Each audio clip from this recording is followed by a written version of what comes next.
ஒரு 5 piece chicken எடுத்து நல்லா கழுவிட்டு ஒரு பவுலில் எடுத்து வச்சுக்கிட்டேங்க. சிக்கன் பீஸுங்க அதிக ஈரம் இல்லாமல் இருக்கணுங்க. அதில் 3 ஸ்பூனு அரிசி மாவு தூவி விட்டுக்கலாங்க.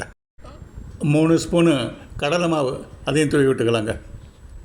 2 ஸ்பூன் மிளகாத்தூள் அதையும் தூவி விட்டுக்கலாங்க. இஞ்சி பூண்டு பேஸ்ட்டுங்க 1 ஸ்பூனு அதையும் கலந்துக்கலாங்க. உப்பு 3/4 ஸ்பூனு அதையும் அதில் போட்டு அப்படியே தூவி விட்டுக்கலாங்க. இதில் ஒரு முட்டை உடைச்சி ஊற்றிக்கலாங்க. இப்போது எல்லாத்தையும் ஒன்றா சேர்ந்து நல்லா கலந்து விட்டுக்கலாங்க. நல்லா மசாலாலாம் நல்லா உள்ளே ஏறணும்.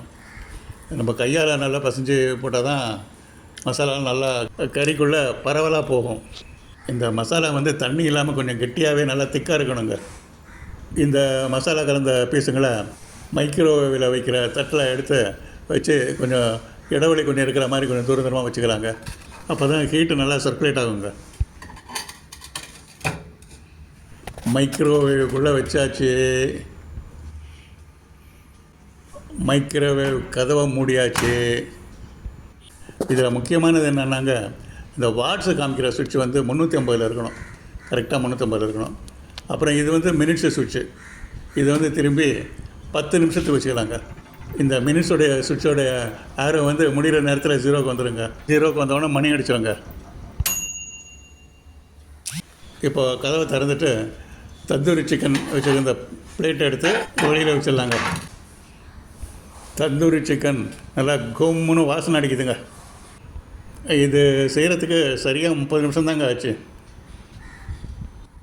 இப்போது டேஸ்ட் பண்ணி பார்க்கலாமா? முதல்ல ஒரு லெக் பீஸ் எடுத்து சாப்பிட்டு பார்க்கலாங்க. சாஃப்டாக இருக்குது, நல்லா சாஃப்டாக இருக்குது.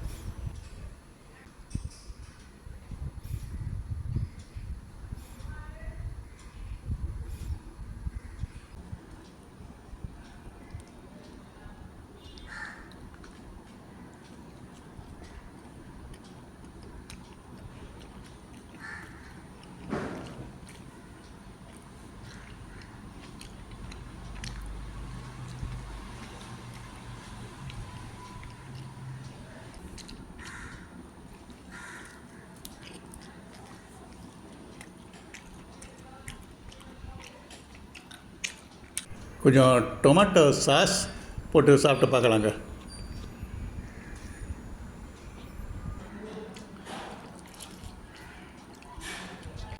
தேங்க்யூ ஃப்ரெண்ட்ஸ் ஃபார் வாட்சிங்.